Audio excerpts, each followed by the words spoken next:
However, there's a way of coping with this difficulty, and it is behaviorism in the sense in which I think behaviorism is important and valuable. I think the role of behaviorism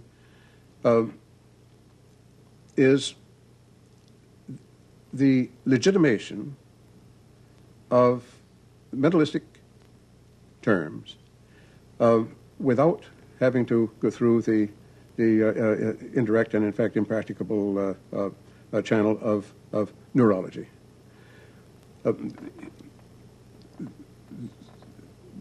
Criteria, intersubjectively observable criteria for mental states are found in behavior, in observable behavior.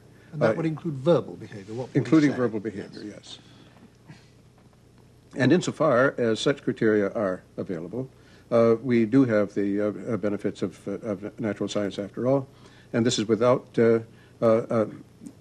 full neurological explanation. So the extent to which I'm a behaviorist is in seeing behaviorism as a way of making objective sense of mentalistic concepts.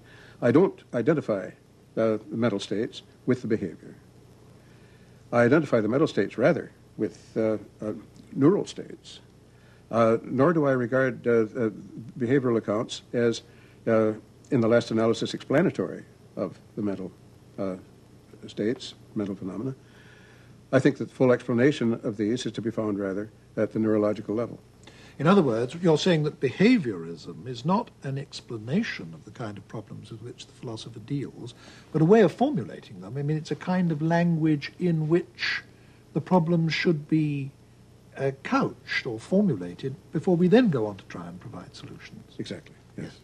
I think it would be helpful if we paused a moment at this point, Professor Quine, and if I try to recapitulate the ground that we've covered before we attempt any forward moves.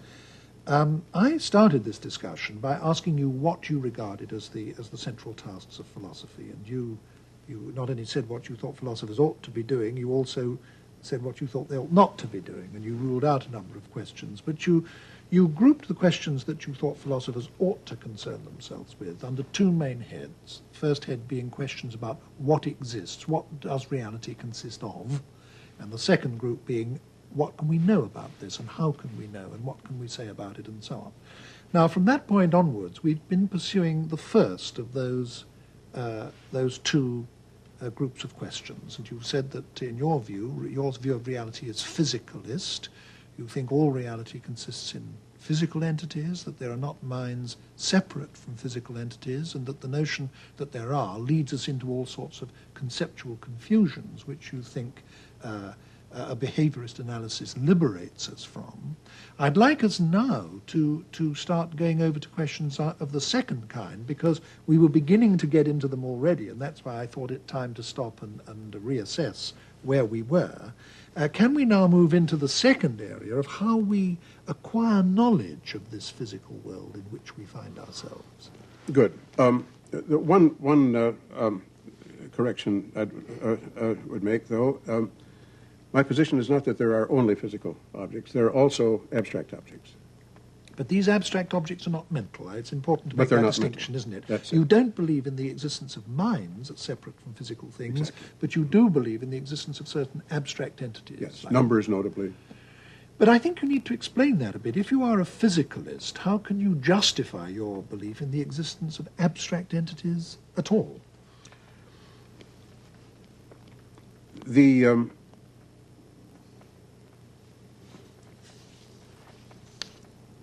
status of sets or classes and numbers and functions, I think from the, again, not from the point of view of the predicative side of philosophy, is not basically different from the status of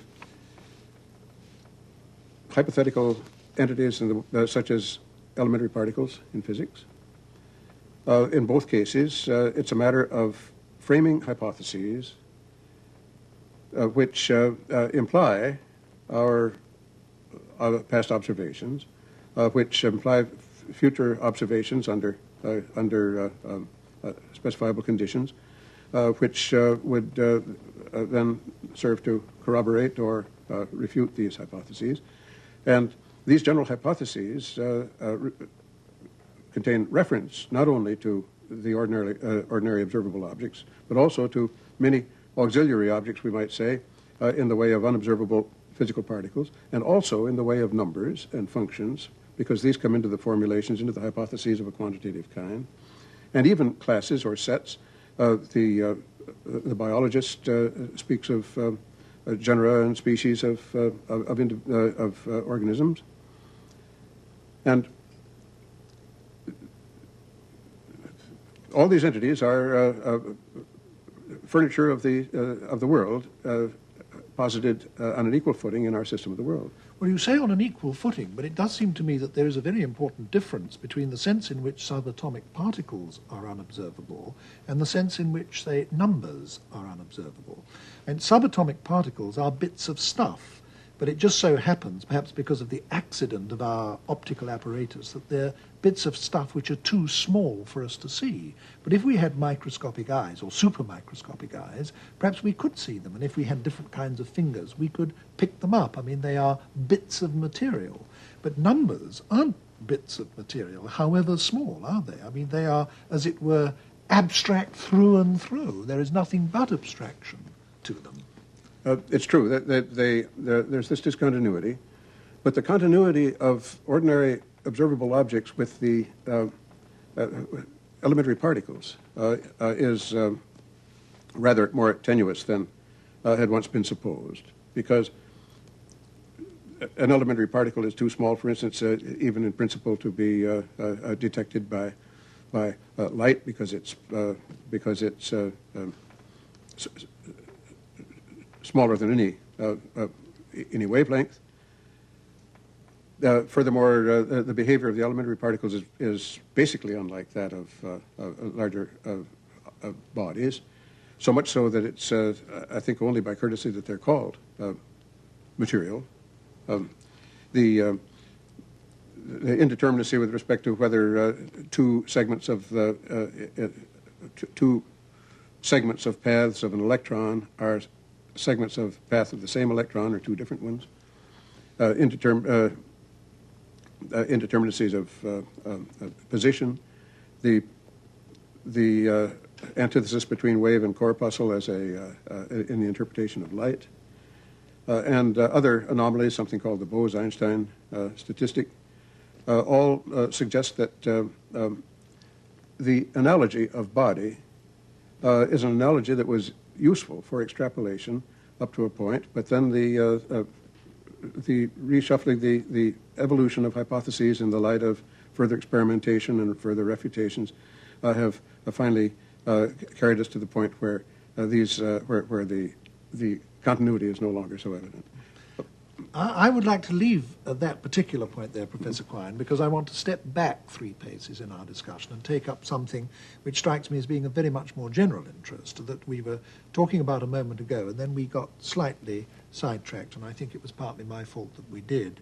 I want to go back to the point where you were saying, or suggesting anyway, that the adoption of a physicalist approach to reality, or a behaviorist analysis, a behaviorist way of formulating problems, has the effect of liberating you from the spell of certain entrenched ways of looking at things, which, though they may be part of common sense, are nevertheless mistaken. Now, that's the point I want to take you up at. Can you say what some of the entrenched ideas are from which you believe your approach would liberate us? Good. Liberation is one way of looking at it. A sterner discipline is another way of looking at behaviorism. But at any rate, a major example is the notion of meaning. There's the common sense notion that words somehow convey meanings. How do we know that the same words convey the same meaning to two speakers? We can see that the speakers react in the same way. All this is describable in behavioral terms, but might the meanings themselves be different? What behavioral sense can be made of the question? No behavioral sense, no adequate behavioral sense has been made of it. There are other notions that come similarly into question. Translation. Once the notion of meaning is questioned, the notion of translation becomes more complex. We can no longer say it's simply a matter of producing another sentence that has the same meaning as the sentence that's being translated.